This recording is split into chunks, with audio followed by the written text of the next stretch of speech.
خیبر پختونخوا میں امن و امان کی صورتحال سے متعلق اسپیکر نے کور کمانڈر کو خط لکھ دیا۔ خط میں صوبے میں امن و امان سے متعلق سیکیورٹی کمیٹی کو ان کیمرہ بریفنگ دینے کی درخواست کی گئی ہے۔ خیبر پختونخوا میں امن و امان کی صورتحال سے متعلق اسپیکر نے کور کمانڈر کو خط لکھ دیا ہے۔ خط میں صوبے میں امن و امان سے متعلق سیکیورٹی کمیٹی کو ان کیمرہ بریفنگ دینے کی درخواست کی ہے۔ مزید جانیں گے ڈان نیوز کے نمائندے عارف حیات سے۔ عارف بتائیے کیا لکھا گیا اس خط میں؟ جی بالکل، یہ خیبر پختونخوا اسمبلی کی خصوصی کمیٹی ہے، سیکیورٹی کمیٹی، جس کو خیبر پختونخوا حکومت نے امن درجے کے بعد یہ کمیٹی تشکیل دی تھی۔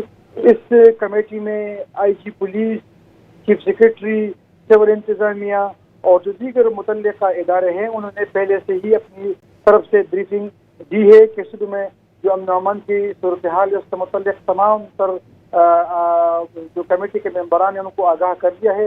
ابھی جو اس اسمبلی کے چیئرمین ہیں اسپیکر خیبر پختونخوا اسمبلی بابر سعید فواتی، تو انہوں نے کور کمانڈر پشاور کو خط لکھ دیا ہے اور اس میں انہوں نے درخواست کی ہے کہ صوبے میں امن و امان سے متعلق جتنے بھی امور ہے، جتنے بھی اقدامات اٹھائے گئے ہیں اس سے متعلق وہ اس کمیٹی کو آگاہ کرے، اس کو بریفنگ دے۔